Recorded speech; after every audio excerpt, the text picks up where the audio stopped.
এটা হচ্ছে SIR form. এই এসআইআর ফর্মটা কীভাবে ফিল আপ করতে হবে এটা নিয়ে অনেকের মধ্যে অনেক দ্বিমত তৈরি হচ্ছে।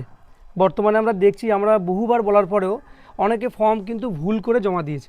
তো আমি এটা একটু স্টেপ বাই স্টেপ একটু সহজে বলছি যে কীভাবে এটা ফিল আপ করতে হবে। তো সবার প্রথমে একজন মানুষের কী লাগবে?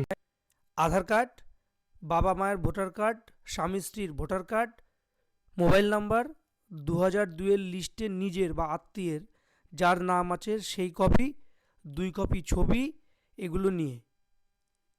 তো যদি আমরা আধার কার্ড বা ভোটার কার্ড পেয়ে যাই, তাহলে এখানে সবার প্রথমে লেখা আছে জন্ম তারিখ। যে ব্যক্তির ফর্ম ফিল আপ করা হবে সেটা কিন্তু এখানটায় উপরে ইনফরমেশানটা অলরেডি দেওয়া আছে। যেমন এখানে আমি একজন ব্যক্তির করছি, বেনুলাল নাথ, এর নাম দেওয়া আছে, এপিক নাম্বার দেওয়া আছে, অ্যাড্রেস দেওয়া আছে, সব দেওয়া আছে, ক্রমিক সংখ্যা সব। শুধুমাত্র এখানটায় ওনার লিখতে হবে জন্ম তারিখ। তার ওনার জন্ম তারিখ যদি 10 ফেব্রুয়ারি 1984 হয়, তাহলে 10/2/1984 লিখলাম। নেক্সট আছে আধার নাম্বার। আধার নাম্বারটা আমরা আধার কার্ড দেখে লিখলাম। নেক্সট আছে মোবাইল নাম্বার। মোবাইল নাম্বারটা আমরা লিখতে পারবো। পিতা বা অভিভাবকের নাম, এই জায়গাটায় অনেকের মধ্যে সমস্যা হয়। পিতার নাম যেটা হবে, যে ব্যক্তি আছে তার পিতার নাম নর্মালি লিখবে। অনেক সময় যারা বিবাহিত মহিলা তাদের পিতার নাম এখানটায় লিখবে। প্রবলেমটা হয় অভিভাবক নিয়ে, যে অভিভাবকটা এখানটায় কী দেওয়া যায়। অ্যাকচুয়ালি এখানে অভিভাবক হিসাবে সবসময় পিতাকে দেওয়া উচিত বা মাতাকে, কিন্তু অনেকে ভাবছে যে ভোটার কার্ডে স্বামীর নাম আছে, ভোটার কার্ডের বর্তমান ইনফরমেশনটা এখানটা দিতে হবে। তো স্বামীর নাম দেওয়ার জন্য কিন্তু আমাদের নিচে কিন্তু কলাম রয়েছে, তাই এই জায়গাটায় প্রত্যেকে বাবার নাম দেওয়াটাই বেশি বাঞ্ছনীয়। তাহলে এখানটায় পিতার নাম লিখবে। নেক্সট হচ্ছে পিতার এপিক নাম্বার, মানে ভোটার নাম্বার। ভোটার কার্ড দেখে এপিক নাম্বারটা লিখবে বর্তমানে যেটা আছে। তো এই এপিক নাম্বার আবার অনেকের হচ্ছে বাবা হয়তো মৃত, তাহলে মৃত হলে তার ভোটার নাম্বার দেওয়ার কোনো প্রয়োজন নেই, কিন্তু নামটা তার দিতেই হবে। নেক্সট আসছে মায়ের নাম, একই রকম মায়ের নাম আমাদের এখানে লিখতে হবে। যে ব্যক্তি তার মায়ের নাম লিখতে হবে। যদি তিনি বেঁচে থাকেন, তার ভোটার কার্ড থাকে, তাহলে অবশ্যই মেনশন করতে হবে।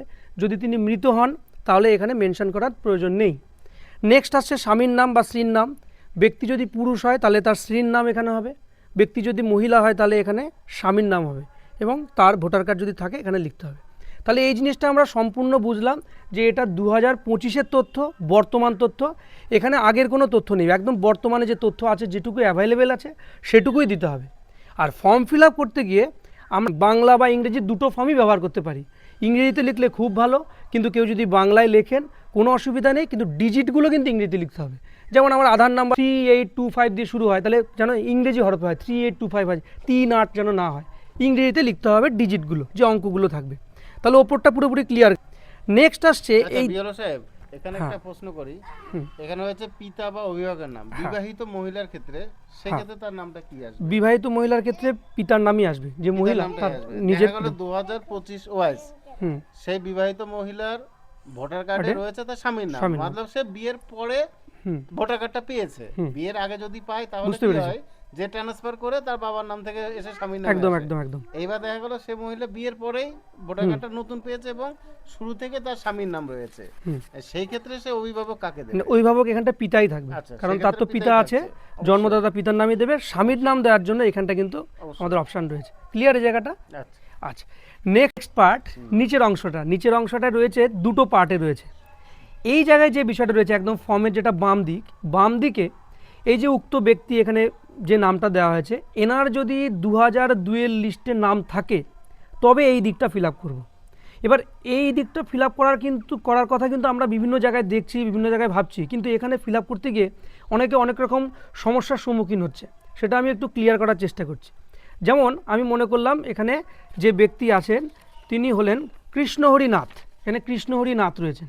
তো কৃষ্ণহরি নাথ এনার নাম আমরা নিয়ে বসবো 2002-এর লিস্ট। এই 2002-এর লিস্টে আমি এখানে দেখতে পাচ্ছি কৃষ্ণহরি নাথের নামটা রয়েছে।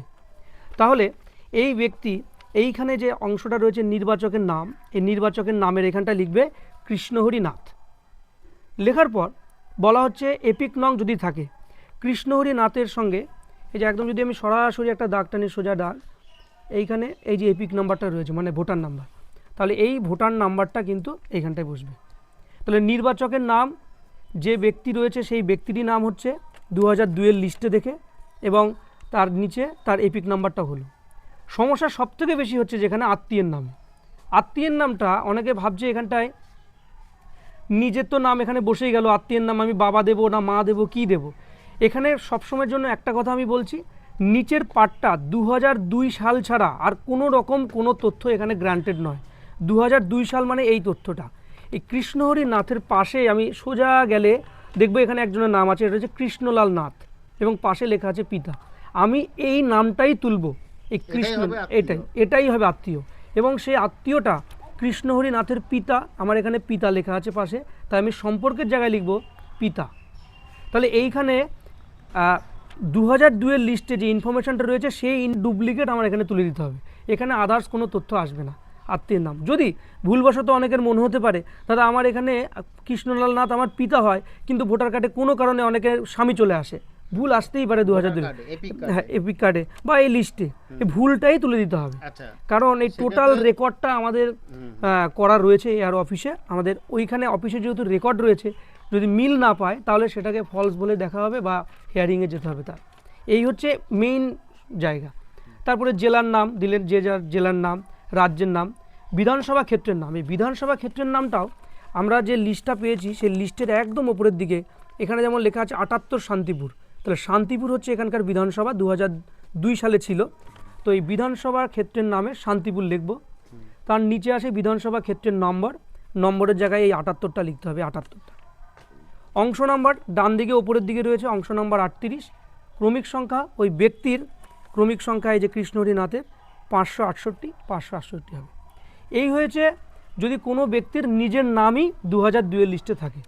এবার বাই এনি চান্স ওই ব্যক্তির নাম নেই 2002 লিস্টে, তাহলে 18 বছর হয়নি সেই সময়, একদম তার নাম থাকবে না, তাহলে তার আত্মীয় থাকবে। এবার আত্মীয়র যে কথা বলা হয়েছে এখানে হতে পারবে বাবা, মা, ঠাকুমা, ঠাকুরদা, পিতৃ পরিচয় যেতে হবে।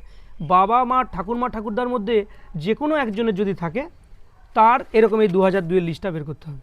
এই 2002 লিস্টটা বের করে আমি মনে করলাম যে এই ব্যক্তির বাবার নামটা 2002 রয়েছে, এখানে রয়েছে বেনুলাল নাথ, একদম তার নামটা 2002 নেই, কিন্তু তার পরিবার, তার বাবা, মা এবং দাদার নাম রয়েছে।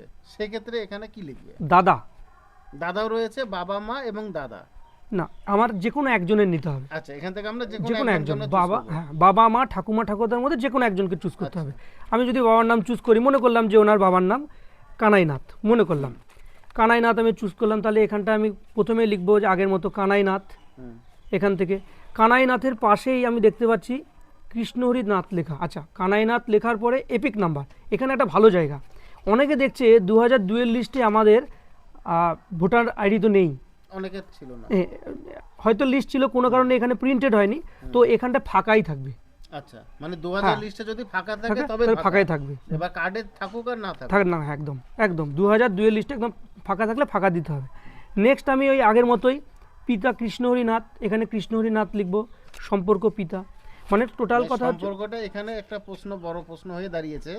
এই যে সম্পর্কটা, এটা কে হবে অ্যাকচুয়ালি? যে ফিলআপ করছে, মানে যে যার নামে ফর্মটা ফিলআপ হচ্ছে তার সাথে সম্পর্ক, নাকি যার নাম আমরা দিচ্ছি 2000 লিস্টে যে লিংক করানোর জন্য যে নামটা দিচ্ছি তার সাথে সম্পর্ক? হ্যাঁ, বলে দিচ্ছি। এইখানে যেহেতু একটা জিনিস ক্লিয়ার আছে, আত্মীয়ের বিবরণ। আত্মীয়ের বিবরণ মানে এখানে সম্পূর্ণরূপে যে ব্যক্তির সঙ্গে লিঙ্ক করা হচ্ছে, মানে এনার পিতা, সেই পিতারই ইনফরমেশন দিতে হবে, পিতার সঙ্গে এনার যা সম্পর্ক সেটাই দিতে হবে। সোজা কথা 2002 লিস্টে যা আছে তাই। যেমন এই যে আমি কানাইনাথ বললাম, কানাইনাথ, পিতা এখানে কৃষ্ণহরি নাথ আছে, তাহলে আত্মীয়ের নাম হবে কৃষ্ণহরি নাথ এবং সম্পর্ক পিতা, মানে এই যে এইখানে যে সম্পর্কটা রয়েছে এই সম্পর্কটাই এখানে তুলতে হবে। এবং স্বামী হলে স্বামী, এই ব্যক্তির সঙ্গে কোনো রকম ব্যাপার নেই, এইখানে যে ব্যক্তি তোলা হচ্ছে সেই ব্যক্তি নিয়ে হয়ে যাবে। তারপরে রাজ্যের নাম, বেনুর ক্ষেত্রে কি হবে? তাহলে এখানে হবে হচ্ছে কৃষ্ণহরি নাথ, তারপরে হচ্ছে বাবার এপিক নাম্বার, হ্যাঁ বাবার এপিক নাম্বার, আত্মীয়ের নাম হবে, আত্মীয়ের নামে যে কৃষ্ণহরি নাথের পাশে যেটা আছে কৃষ্ণলাল নাথ, সম্পর্ক আছে পিতা, তাহলে পিতা, একদম লিস্ট দেখে, মানে একদম সম্পূর্ণ এটা দেখে, তার মানে এটা এখানে হচ্ছে উপরে যেটা লিখবো তার বাবার নামটা এখানে আসবে, একদম তার বাবার নাম না, শুধু এখানে যদি লিস্টে মায়ের নাম থাকে তাহলে মায়ের নাম, এইটা দেখে লিখতে হবে। আচ্ছা আচ্ছা আচ্ছা, এইটাই হচ্ছে মেইন। এই জায়গাটায় অনেকে ভুল করে ফেলছে, সবাই এই ব্যক্তির সঙ্গে সম্পর্ক বের করে ফেলছে, এই হচ্ছে নর্মাল ব্যাপার। আর সবার লাস্টে এখানে তাহলে কি এই একই ইনফরমেশন একই, আর সবার শেষে এখানে সিগনেচার করবে, আর কেউ যদি সিগনেচার না পারে তাহলে বাম হাতের ছাপ নেবে এবার এবং কোনো পরিযায়ী শ্রমিকের ক্ষেত্রে কি পরিযায়ী শ্রমিকের ক্ষেত্রে কেউ যদি বাড়িতে না থাকে, বাড়ির মা বাবা থাকলে বেস্ট হয়। মা বাবা এখানে সিগনেচার করে দেবে এবং পাশে লিখে দেবে সম্পর্কটা কি। বাবা যদি সই করে তাহলে বাবা লিখবে, পক্ষে সই যেটাকে হ্যাঁ বলা হয়। পক্ষের সই। এমনকি বাবা মাও যদি উপস্থিত না থাকে, বাড়ির একজন ভোটার যে আছে সে করলেও পারে, কারণ এখানটা শুধুমাত্র যাদের ভোটার কার্ড হ্যাঁ আছে, হ্যাঁ সেরকম এখন সাবালক সদস্য হলেই হবে। 18 এর উপরে। তারপরে এটাই করতে হবে মোট 2 কপি। এখানে আরেকটা প্রশ্ন করে অনেকে যে যদি কেউ অন্য রাজ্য থেকে এখানে আসে, সেই ক্ষেত্রে দেখা গেলো ওই রাজ্যে ওর 2002 এর আগে ভোটার লিস্টে নাম রয়েছে, অথচ এই রাজ্যে এসে যখন ফিল আপ করবে তখন সেই ইনফরমেশনটাকে এখানে দিতে পারবে? হ্যাঁ অবশ্যই সে পারবে। অবশ্যই সে ভারতবর্ষের যে কোনো রাজ্যে হোক না কেন সেই রাজ্যের ইনফরমেশন এনে এখানে কিন্তু ফর্ম ফিল আপে সে ব্যবহার করতে পারবে। যদি তার নিজের আত্মীয় মানে বাবা মা ঠাকুমা ঠাকুরদার কোনো ইনফরমেশান থেকে থাকে অবশ্যই সে দিতে পারবে। এবং সেটা দেখতে হবে লাস্ট যে এসআইআর হয়েছে কোনো রাজ্যে, সেই এসআইআরে কত সালে হয়েছে সেই সালের ইনফরমেশানটা তুলে আনতে হবে। আচ্ছা, এবার এক্ষেত্রে অনেক সময় দেখা যাচ্ছে যে সে যার নামে ফর্মটা ফিল আপ হচ্ছে সে পশ্চিমবঙ্গের বাসিন্দা, কিন্তু তার বাবা সে লিঙ্ক দিয়ে করতে চাইছে, কিন্তু বাবা হচ্ছে বিহারের বাসিন্দা। অবশ্যই করতে পারবে। বিহারে যেটা এসআইআর লাস্ট হয়েছিল সেটা 2003 এবং 4, যেটা নির্বাচন কমিশন বলছে বিহারের ক্ষেত্রে 2003-4 এবং পশ্চিমবাংলার ক্ষেত্রে 2002। এইবার সেখানে সেই ব্যক্তি লিঙ্কেজটা তার বাবা মা দেবে, বিহারের লিঙ্কেজটাই দেবে, সেক্ষেত্রে সে কত সালের এটা লিস্টটা দেবে। এই মুহূর্তে আমি যেটা বললাম আর কি, যে ইনফরমেশনটা যে কোনো রাজ্য থেকে সে যদি আসে সে কিন্তু ফিল আপ করতে পারবে। শুধুমাত্র তাকে যে সালে লাস্ট এসআইআর হয়েছে সেই সালের ইনফরমেশনটা দিতে হবে এবং সেটা পাশে কোনো একটা জায়গায় সালটা উল্লেখ করে রাখলেও হবে। এবং যাদের কোনো রকম তথ্য নেই তাদের কিন্তু শুধুমাত্র ওই ওপরের যে ফর্মের উপরের পার্টটা, সেই উপরের পার্টটাই ফিল আপ হবে, নিচের দিক ফাঁকা থাকবে এবং সেভাবে জমা দেবে। তাদের পরবর্তীকালে হিয়ারিং হবে এবং ডকুমেন্টস বিভিন্ন রকমের দেখা হবে, যেটা ফর্মের পেছনে লেখা আছে আসবে, ওখানে কিন্তু নাম থাকবে না। আর প্রত্যেকে 2 কপি করে করতে হবে। 1 কপি আপনার যে বিএলও থাকবে সেই বিএলও সাইন করে আপনাকে রিসিভ করে দেবে, সেটা যত্ন করে রেখে দেবেন। কোনো রকম যদি সমস্যা হয় সেটা আপনি দেখাতে পারবেন। এবার জমা দেওয়ার কোনো নির্দিষ্ট দিন বা কতদিনের হ্যাঁ, ভিতরে জমা দিতে 4ই ডিসেম্বরের মধ্যে সম্পূর্ণটা জমা দিতে হবে। আচ্ছা। এবং তার আগে জমা দিয়ে দেওয়াই ভালো, কারণ এরপরেও বিএলওদের অনেক আনুষঙ্গিক কাজ রয়েছে। নিয়ে যাবেন। হ্যাঁ আমরা এসে নিয়ে যাব। শুধু একটা জিনিসই মনে রাখতে হবে, ওপরে 2025 নিজে বাড়িতে এসে আপনাদের ফর্ম কালেক্ট করে নিয়ে যাবে। এই পর্যন্ত। ঠিক নমস্কার। আছে। আমরা চেষ্টা করলাম একটু তথ্য দেওয়ার। ঠিক আছে। আমার